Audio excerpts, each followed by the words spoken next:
Hello bankers, very good evening. स्वागत है आप सभी का हमारे official YouTube channel JIB CIB वाला पर। शाम के 6:30 हो रहे हैं और आज के दिन इस स्पेशल सेशन को शेड्यूल करने के पीछे मकसद ये है कि हमारा फाउंडेशन बैच जो है, जैब फाउंडेशन बैच, वो समाप्ति की ओर बढ़ रहा है और जैब फाउंडेशन 2.0 भी लगभग खत्म होने के करीब है। हम नया बैच भी लॉन्च कर रहे हैं, जैब ऑफिसर्स बैच, और उसमें फाउंडेशन और एमसीक्यू कवर किया जाएगा। लेकिन इन बैचेस को कवर करने के साथ साथ में, सारे मॉड्यूल्स को फिनिश करने के साथ साथ में ये भी जानना जरूरी है मेरे दोस्तों कि module A, module B, module C, module D, ये जो 4 मॉड्यूल हैं आपके retail banking and wealth management के, इनमें से हर मॉड्यूल में कौन कौन से ऐसे टॉपिक्स हैं जो बहुत इंपॉर्टेंट है। अगर आपको ये बातें पहले ही पता चल जाती हैं तो आप उन पर्टिकुलर टॉपिक्स पर ज्यादा फोकस कर सकते हैं, उनका प्रॉपर रिवीजन कर सकते हैं और अपने आने वाले मई मंथ में शेड्यूल जैब एग्जाम के लिए तैयारी भी कर सकते हैं। तो इस नजरिए से सेशन को शेड्यूल किया गया है जैसे कि आपको एक पर्टिकुलर मॉड्यूल पर फोकस करते हुए सारे इंपॉर्टेंट टॉपिक की जानकारी दे दी जाए। आने वाले दिनों में ऐसे ही मॉड्यूल वाइज आपको सारी जानकारी दी जाएगी।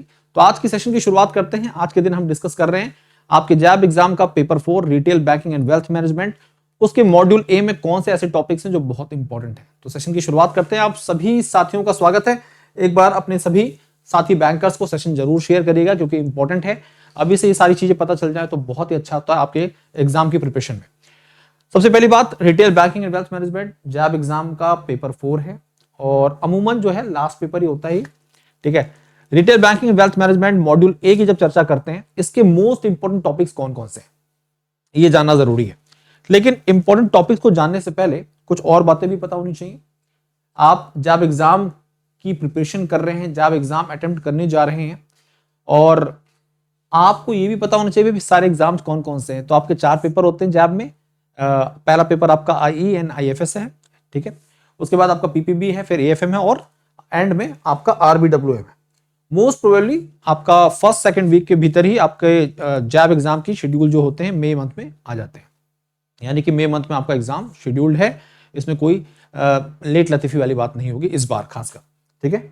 आगे रिटेल बैंकिंग वेल्थ मैनेजमेंट यानी कि आरबीडब्ल्यूएम पेपर 4 जैब एग्जाम का, इसका जो पहला मॉड्यूल है उसे सबसे छोटा मॉड्यूल मानते हैं हम लोग। सबसे छोटा मॉड्यूल है, सबसे कम यूनिट भी है इसमें। यानी कि मॉड्यूल ए जो है सबसे छोटा मॉड्यूल है और आसानी से कवर भी हो जाता है। केवल 4 यूनिट है इसके अंतर्गत, वो 4 यूनिट आपके सामने हैं। मॉड्यूल ए है ना, रिटेल बैंकिंग की जब बात करें तो ये जो है पहला मॉड्यूल है आपका, फर्स्ट मॉड्यूल है आपका मॉड्यूल ए। और इस मॉड्यूल ए की जब भी चर्चा करते हैं हम लोग तो मॉड्यूल ए के अंतर्गत जो इंपॉर्टेंट टॉपिक्स हैं वो क्या है आपके, उन टॉपिक्स को समझ लेते हैं फटाफट वन बाय वन कि सबसे इंपॉर्टेंट टॉपिक जो आपके मॉड्यूल ए के अंतर्गत आते हैं वो क्या है। वो आपके सामने यहां पर है, दिए हुए हैं। और अगर हम चर्चा करें, सबसे पहली बात, ये जो मॉड्यूल ए है ये रिटेल बैंकिंग से संबंधित है। बहुत बेसिक बातें हैं जो रिटेल बैंकिंग से संबंधित यहां पर आपको डिस्कस करनी होती है, इसके बारे में जानना होता है। तो मॉड्यूल ए जो है वो है रिटेल बैंकिंग, इंट्रोडक्शन है इसका, इसके बारे में बेसिक बातें हैं। अब वो कौन कौन से टॉपिक्स हैं जो बहुत काम के हैं। इंपॉर्टेंट टॉपिक की बात करें, सबसे पहले आपके एग्जाम में स्टेटमेंट बेस्ड क्वेश्चंस बन सकते हैं रिटेल बैंकिंग और कॉर्पोरेट बैंकिंग के डिफरेंसेस से संबंधित। इनके इंपॉर्टेंट कैरेक्टरिस्टिक्स क्या हैं, इनकी फीचर्स क्या हैं, इस पर केस स्टडी भी पूछी जा सकती है। तो एक बेसिक क्वेश्चन यहां से बन जाता है कि रिटेल बैंकिंग और कॉर्पोरेट बैंकिंग इसके बीच का डिफरेंस क्या है। दूसरा क्वेश्चन जो वेरी इंपॉर्टेंट है, बहुत ही इंपॉर्टेंट, ये आपका टॉपिक है जिसे आप बोल सकते हैं बिजनेस मॉडल। जब भी हम बिजनेस मॉडल की बात करते हैं तो बिजनेस मॉडल के अंतर्गत 3, यानी कि हम बिजनेस मॉडल की बात करें तो 3 अप्रोचेस आती हैं। बिजनेस मॉडल के अंतर्गत 3 अप्रोचेस आती हैं और वो 3 अप्रोच कौन कौन सी हैं। एसबीओ अप्रोच, एसबीओ अप्रोच है आपकी, डिपार्टमेंटल अप्रोच है और आपका इंटीग्रेटेड अप्रोच है ना। ये 3 अप्रोचेस हैं। इनके सारे बेसिक कॉन्सेप्ट पता होने चाहिए आपको, सारे इंपॉर्टेंट कॉन्सेप्ट, कैरेक्टरिस्टिक्स, फीचर्स क्या हैं, ये सारी बातें आपको पता होनी चाहिए। किस तरह से एसबीयू डिपार्टमेंटल से अलग है, किस प्रकार से डिपार्टमेंटल इंटीग्रेटेड अप्रोच से अलग है, ये सारी बातें आपको जानकारी होनी जरूरी है, ठीक है। तो 2 टॉपिक आपने समझ लिए कि भाई ये 2 टॉपिक आपको पता होने जरूरी है। इसके बाद जो आमतौर पर कंफ्यूज करता है, थोड़ा बहुत परेशान करता है आपको, वो है आपका business process structure. Retail banking में मॉडल सेलेक्ट कर लिया भाई बैंक ने, कोई एक पर्टिकुलर बैंक, मान लीजिए state bank of India. State bank of India जो है, एसबीआई जो है, उसने क्या किया, अपना मॉडल सेलेक्ट कर रखा कि हम एसबीओ अप्रोच को अप्लाई करेंगे। अब एसबीओ अप्रोच फॉलो करने के बाद किस प्रकार का प्रोसेस वो फॉलो कर रहे हैं, है ना। प्रोसेस क्या है, स्ट्रक्चर क्या है, उसको समझना भी जरूरी है,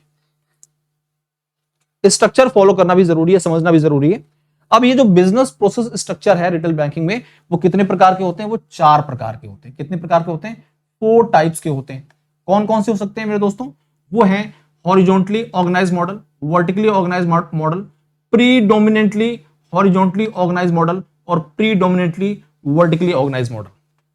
इनके फीचर्स, इनके कॉन्सेप्ट, इनके कैरेक्टरिस्टिक्स आपको पता होनी बहुत जरूरी है। इसके बाद जो एग्जाम में खूब पूछा जाता है वो है प्रॉफिट एंड प्रॉफिटेबिलिटी का डिफरेंस क्या है, दोनों के कॉन्सेप्ट क्या है। तो प्रॉफिट क्या है, प्रॉफिटेबिलिटी क्या है, आमतौर पर आम बोलचाल भाषा में इनको हम इंटरचेंजेबली इस्तेमाल करते रहते हैं, लेकिन दोनों ही कॉन्सेप्ट अलग अलग हैं। और टाइप्स ऑफ प्रॉफिट क्या है, इस पर बेस्ड न्यूमेरिकल्स बेसिक पूछ लिए जाते हैं। और जब हम प्रॉफिटेबिलिटी की बात करते हैं तो प्रॉफिटेबिलिटी को मेजर करने के लिए जो ट्रेडिशनल मेजर्स हैं वो है आपके return on asset, return on equity. इस पर बेस्ड न्यूमेरिकल एग्जाम में डेफिनेटली आते हैं।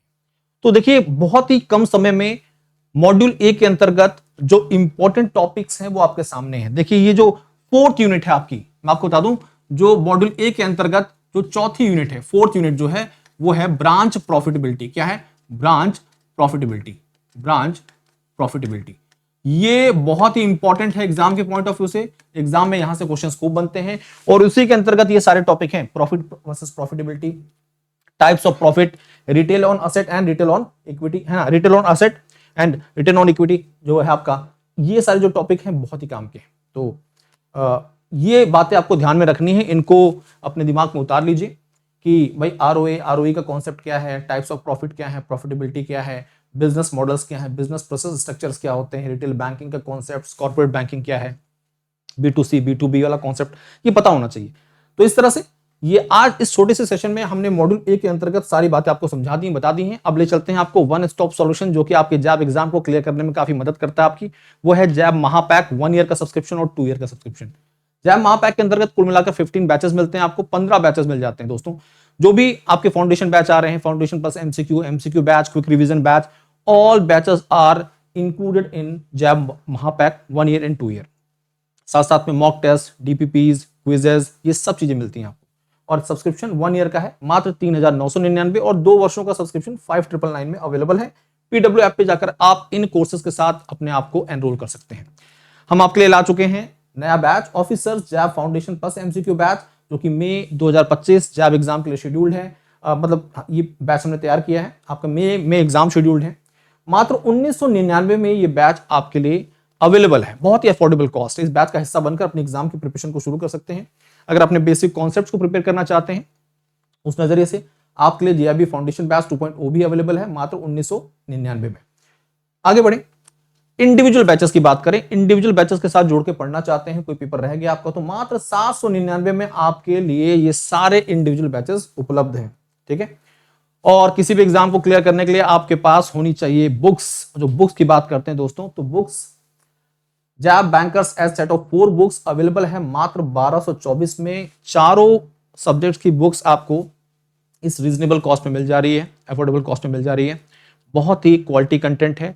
ये मेरी बातें, ये मेरी रिव्यूज नहीं है, ये बैंकर्स के रिव्यू हैं। Mind mapping technique, MCQs, previous year question सब इन्वॉल्व है इसके अंतर्गत, सब शामिल किए गए हैं। तो इसके साथ जुड़कर अपने एग्जाम की प्रिपरेशन को आप बेहतर बना सकते हैं। ये मेरा टेलीग्राम चैनल है jab_cap by भास्कर सर। आप इस टेलीग्राम चैनल के साथ जुड़कर अपने सारे डाउट्स एंड क्वेरीज क्लियर कर सकते हैं दोस्तों।